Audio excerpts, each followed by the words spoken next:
Hi guys, this is Alaya Jen and welcome back to my YouTube channel. So for today's video, ang daming nagtatanong kung pagkarating daw ba agad dito sa Hong Kong is magdi-day off agad or ganun or ilang buwan pa, isang buwan ba bago mag-day off. So halimbawa, dumating ka dito ng Webes or Martes ng hapon or araw.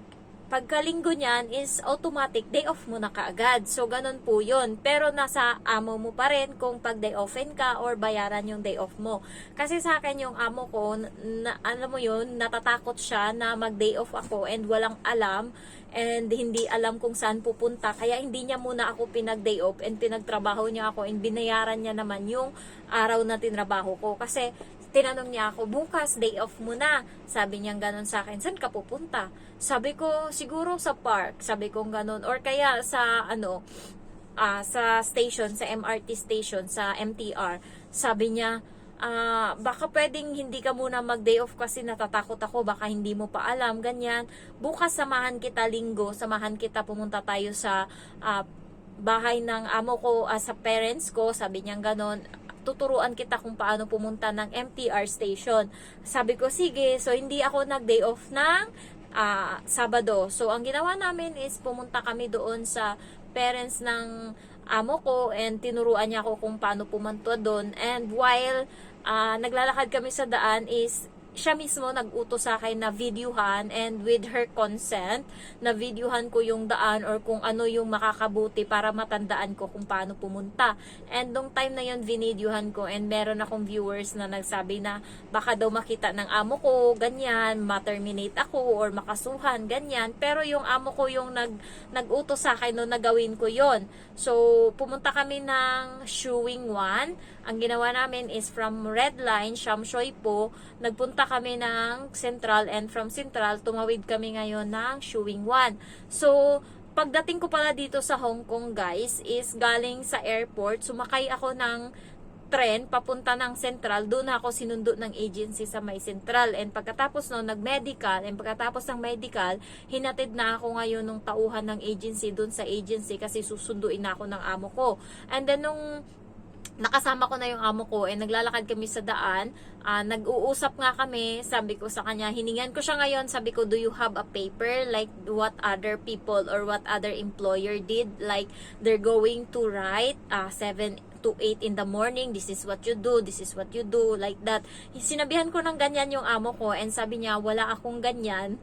Bago pa lang talaga ako tarantado, prangka na talaga ako guys. Sabi niya sa akin, wala akong ganyan, pero kung kailangan mo or gusto mo, pwede naman kitang bigyan. Sabi niya ganun sa akin. So, parang alam mo nung bago pa lang kami ng amo ko, parang magkapatid kami or alam mo yung kung ano talaga yung nasa sa loobin ko is sinasabi ko talaga. Kaya alam na ng amo ko yung ugali ko na prangka talaga ako magsalita. Kasi bago pa lang ako, nasa pa lang kami, period pa lang kami ng adjustment, prangka na talaga ako. So, nung nasa train kami, sabi niya sa akin, tinuturo niya na, pa lang yun, first day ko, and loading pa yung utak ko kasi nga ang bigat ng bit ko and pagod na ako. Sinasabihan niya ako na this is, we are now in Fortress Hill and then we're going to Central and from Central, we go to the Red Line, transfer to the Red Line to Sham Shui Po. So, habang ayaw ko siyang tignan nung nasa train kami kasi first time pa lang namin magkita and hindi kami, guys, katulad ng ibang amo na nagkakatsikahan sa chat kahit hindi pa nagkikita, hindi kami ganun. So, na-hire niya ako, in-interview niya ako ngayong araw and sinabihan ko siya ngayon na nung nalaman ko na hinire niya ako, chinat ko siya nung gabi, sabi ko sa kanya, thank you for choosing me as your helper, see you soon, sabi kong ganun, and sabi niya, you're welcome and see you soon, good night. So ayun lang, nag-good night din ako and hindi na kami nag-chat. Sa loob ng process ko ng 2 months, hindi ko na siya chinat, wala akong pakialam sa kanya. And nung nasa kamay ko na mismo yung ticket and nalaman ko na merong pagkain na binili yung amo ko para sa akin sa aeroplano, nung gabi na yun is message ko siya. Sabi ko sa kanya, thank you for giving me breakfast in the plane, ma'am. Sabi ko ganun sa kanya, see you later. Tapos sabi niya, oh, you're welcome and see you later also. Sabi niya ganun. So, ayun lang yung conversation namin. Yung isang kaibigan ko, halos nagchikahan na sila ng amo niya doon sa WhatsApp, halos araw-araw. Hindi pa siya hire na siya, pero hindi hindi pa siya nakapunta ng Hong Kong, nagpa-process pa lang siya ng mga paper sa Pinas, nagkakatsikahan niya sila.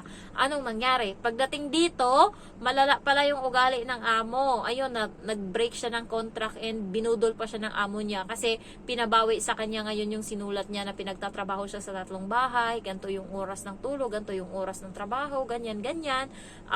Sinabi niya doon and nagalit yung amo niya sa kanya. Ayun, binudol siya, sinabihan siya na pauwiin na kita half month, bawiin mo lang yung sinulat mo na ganon, hindi mo ipasa sa immigration, ako yung magpapasa. And nabudol siya guys, nagpauto siya.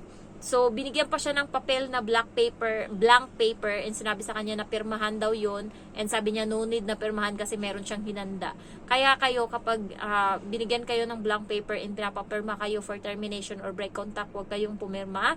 Pagka ganon, call the police.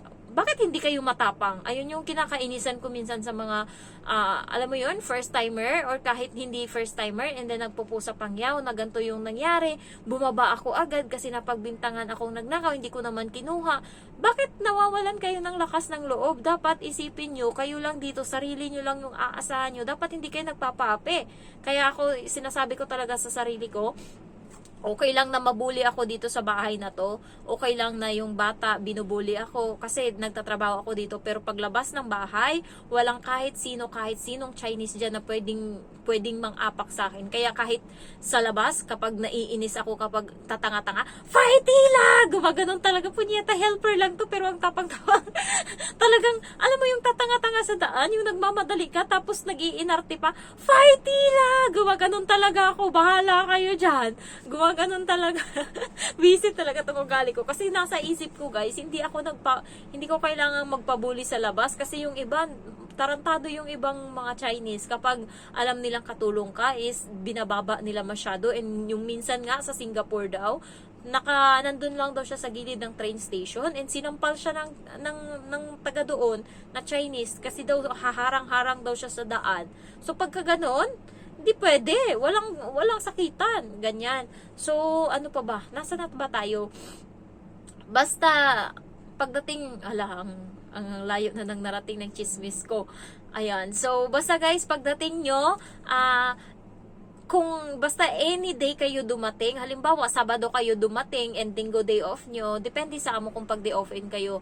Pero konsiderasyon naman lang, kakarating mo lang ngayong Sabado ng hapon and bukas day off ka kaagad. Baka hindi. Baka magtrabaho ka muna and sa sunod na linggo, tsaka ka na mag-day off. Pero yung kaibigan ko is 1 month siyang hindi pinag-day off ng amo and yung 1 month na yun is binayaran siya. Total, nasa 37,000 yung nagiging sahod niya nung buwan na yon. So, nakadepende sa amo and sa'yo. Mag-usap kayo kung pag-day offin ka niya or hindi, kung bayad o hindi. Kasi kapag hindi ka niya binayaran and day off mo, lumabas ka kasi day off mo yun. And huwag niyong sanayin yung amo niyo na nagtatrabaho kayo sa loob ng bahay kapag bago umalis and pag-uwi. Kasi doon nasasana yung amo and pag hindi mo na ginawa yun kasi natuto ka na, doon na sila magsasabi na nagbago na yung ugali mo. Kaya sa mga first timer dyan, unang day off nyo, huwag kayong magtrabaho.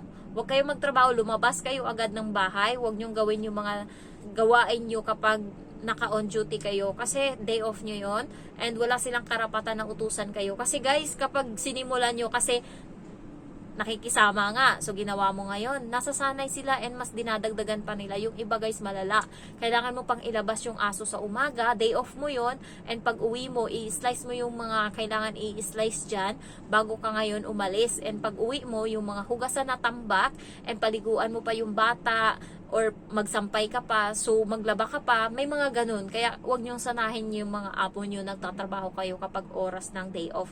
Buti na lang yung amo ko dito is marunong din siya kasi alam niya din kung hanggang saan lang yung limit niya. And ako yung pakikisama ko na ginagawa sa kanya, pagising ko sa umaga is lalagyan ko lang ng tubig yung pitchel and lalagyan ko ng tubig yung heater and yun lang. Hugas lang ako ng tasa nila, ilagay ko lang dyan para may inumin sila pag alis ko, ayun lang, and aalis ako. Tapos pagdating ko naman is lalagyan ko lang uli yung tubig ng tubig yung pitchel and hugasan ko lang yung tasa nila and palitan ko ng bago And ano lang ako, magwalis-walis lang ako ng konti-konti lang dito lang sa my living room. Di ako pumapasok sa kwarto ko kahit sa ang kwarto dyan. Kwarto ng amo kong lalaki, kwarto nilang lahat, kwarto ng bata. Hindi ko pinapasok yan kapag araw ng day off ko. Ang pinapasok ko lang is kapag day off ko, kusina, kukuha ako ng tubig or kung ano dyan, kakain ako. And then living room, dadaan ako. And then CR, and then kwarto ko. Yun lang. Kung anong mangyari dyan sa kwarto nila, kapag day off ko, wala akong pakialam, hindi ako pumapasok dyan. And then,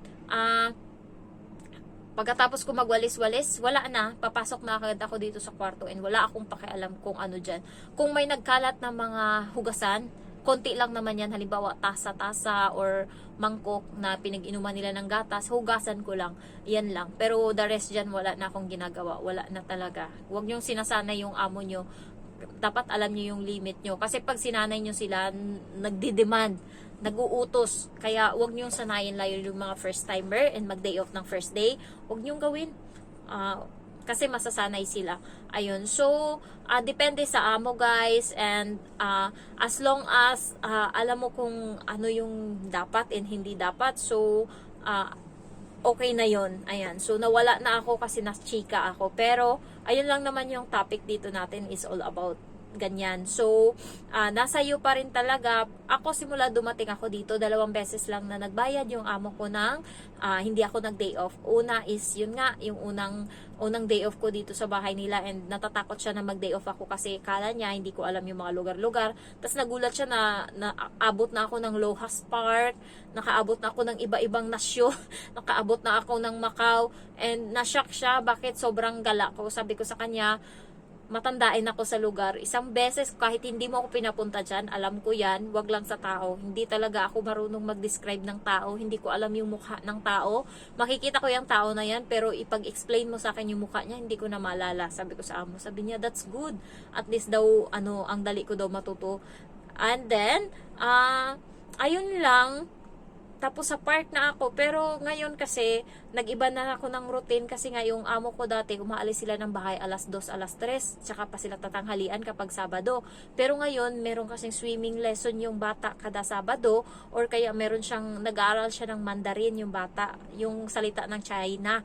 Ayan, so nag-aaral siya kaya maaga sila umaalis. Kaya pwede na akong bumalik dito ng alas 12 or alas 2 ng hapon.